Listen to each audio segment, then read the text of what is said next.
Remaja Pasir Utara, Kalimantan Timur Abdul Ghafur Masud dan 5 orang lainnya ditetapkan sebagai tersangka Komisi Pemberantasan Korupsi. Di antaranya ada Bendara DPC Demokrat Balikpapan, Nur Afifah Balkis, yang namanya langsung menyeruak menjadi paling disorot. Nur Afifah disebut-sebut menjadi tersangka korupsi termuda di Indonesia. Assalamualaikum warahmatullahi wabarakatuh. Shalom, Om Swastiastu, salam sejahtera bagi kita semua. Hai, perkenalkan nama saya Darrell Oliver Crispintoro. Saya mahasiswa Poltekkes Kemenkes Malang dari Prodi D3 Teknologi Bank Darah dengan NIM P17440203064. Kali ini saya akan menampilkan tentang kampanye korupsi. Dan apa itu korupsi? Serta sejarah korupsi di Indonesia itu seperti apa saja? Mari kita bahas.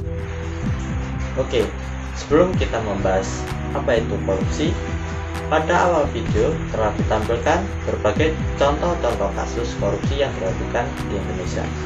Yang salah satunya adalah korupsi yang dilakukan oleh orang termuda sepanjang sejarah. Jadi menarik. Mari kita bahas. Pada tahun 2022, Nur Afifah Balkis berumur 24 tahun menjadi tersangka korupsi yang menampung suap Bupati Penajam Pasir Utara. Korupsi yang dilakukannya adalah menyimpan uang di rekening bank sebesar 447 juta yang diperoleh dari penggelapan dana proyek di Penajam Pasir Utara. Sumber ini dikutip dari tribunkaltim.com. Wow, banyak sekali ya. Korupsi. Orang awam mengenal korupsi adalah penyuapan, penggelapan dana, dan sebagainya.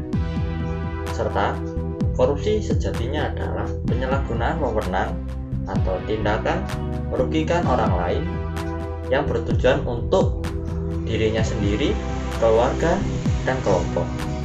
Korupsi merupakan salah satu masalah tersulit yang dihadapi oleh setiap negara. Salah satunya adalah negara kita, yaitu negara Indonesia. Dikutip dari warta tribunnews.com pada tahun 2020, Indonesia merupakan negara ketiga terkorup se-Asia. Dan mengapa itu bisa terjadi? Korupsi sejatinya bisa dilakukan di semua kalangan umur, mulai dari anak-anak, remaja, hingga dewasa. Pendidikan anti korupsi sejatinya sudah diajarkan sejak dini, namun pada akhir-akhir ini sering terjadi dilakukan, terutama pada usia remaja. Oke, mengapa itu bisa terjadi? Mari kita masuk ke dalam sejarah korupsi di Indonesia. Sejarah korupsi di Indonesia. Korupsi sudah diawali pada masa kerajaan-kerajaan seperti Kerajaan Singosari, Majapahit, Demak, Banten, dan lain sebagainya. Gejala korupsi tersebut merupakan penyimpangan kekuasaan, serta korupsi juga dilakukan saat pengambilan upeti-upeti kepada rakyat. Kemudian, korupsi berlanjut pada masa penjajahan kolonial Belanda. Perilaku korupsi ini tidak hanya digemari masyarakat Nusantara sejak zaman kerajaan-kerajaan. Perilaku ini juga digemari oleh penjajah Belanda, Jepang, Portugis, dan lain sebagainya. Pada masa berikutnya, korupsi terjadi setelah Indonesia memproklamasikan kemerdekaan, yaitu pada masa Orde Lama, kemudian pada masa Orde Baru.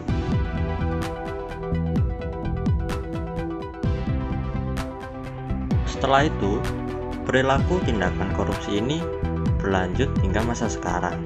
Jadi, perilaku tindakan korupsi sudah ada sejak dulu.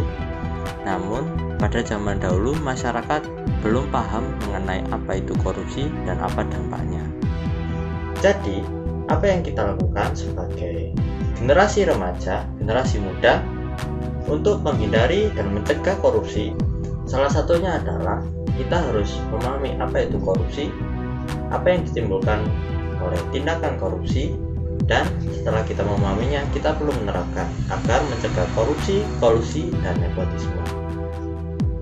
Kemudian, cara berikutnya yang bisa dilakukan adalah kita bisa memberikan kampanye anti korupsi melalui pamflet, edukasi melalui video seperti ini, kemudian penyuluhan kepada adik-adik sejak dini, remaja, bahkan orang dewasa. Kemudian, apa sih yang ditimbulkan dari korupsi? Untuk saat ini, dampak korupsi dapat terjadi pada bidang ekonomi, sosial, dan politik. Untuk bidang ekonomi, yang pertama adalah penurunan produktivitas, menurunnya pendapatan negara dari pajak, meningkatkan utang negara, dan sebagainya. Kemudian, dampak korupsi di bidang politik. Yang pertama, banyak pemimpin akan koruptor. Kemudian, publik atau masyarakat tidak lagi percaya akan demokrasi, serta kedaulatan rakyat akan hancur. Nah, itulah beberapa dampak korupsi yang sudah kita pahami. Selanjutnya, kita sebagai generasi muda, generasi bangsa harus berani tolak korupsi, kolusi, dan nepotisme. Ayo berbuat jujur demi kemajuan bangsa kita. Terima kasih. Wassalamualaikum warahmatullahi wabarakatuh.